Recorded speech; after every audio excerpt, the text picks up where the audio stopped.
जल्दी से हमने वो डाला या मान हमने कोई रस्सी हमने फेंकी, ये वाली जो वेव्स होती हैं ये ठोस में चलती है ओनली, और द्रव मतलब ठोस में प्योर चलती हैं और गैस में बिल्कुल नहीं चलती हैं, और द्रव में ऊपरी सतह पर चलती हैं, नीचे नहीं चलती हैं। उसके बाद हम बात करते हैं ये अनुदैर्ध्य की तरह की, ये जो वेव्स हैं ये ठोस द्रव गैस तीनों में चलती है, ठीक है ना। इसमें एग्जांपल है ध्वनि का, है ना, ध्वनि तरंगें होती हैं वो अनुदैर्ध्य तरंग होती है।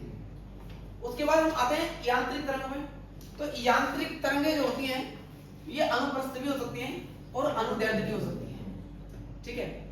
यांत्रिक तरंगों को चलने के लिए माध्यम की आवश्यकता होती है, ठीक है ना। यांत्रिक तरंगों में इनको ध्वनि तरंग भी कहते हैं, और ध्वनि तरंग की हमने जो बांटा था कल श्रव्यता के आधार पर 3 भागों में बांटा था। एक श्रव्य, ठीक है, ऑडिबल, एक अश्रव्य, कौन सी, इंफ्रासोनिक, और एक पराश्रव्य, अल्ट्रासोनिक, ठीक है ना। श्रव्य में जिनकी जो फ्रीक्वेंसी है वो 20 हर्ट्ज से लेकर और 20,000 हर्ट्ज के मध्य है, ये है श्रव्य, इनकी ऑडिबल वेव्स।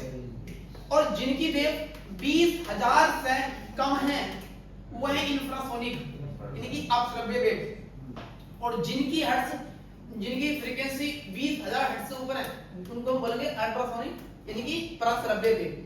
पराश्रव्य तरंगों के हमने उपयोग बताए थे, कितने थे, या श्रव्य में और अपश्रव्य में। जो श्रव्य तरंगें होती हैं तो हमारे जो कान होते हैं मानव नेत्र वो केवल श्रव्य तरंगों को सुनने के लिए ही वो होते हैं, एक प्रकार से सुग्राही कह लो या योग्य होते हैं। परंतु उससे नीचे की जो ध्वनियां हैं वो हम नहीं सुन सकते, ना ऊपर की सुन सकते।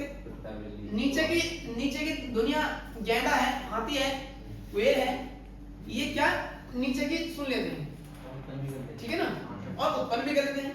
बहुत सारे और जीव जंतु हैं जो नीचे की ध्वनि वो कर लेते हैं, सुन लेते हैं, और ये अमूमन आदि कहां से, बड़े स्रोतों से आती है।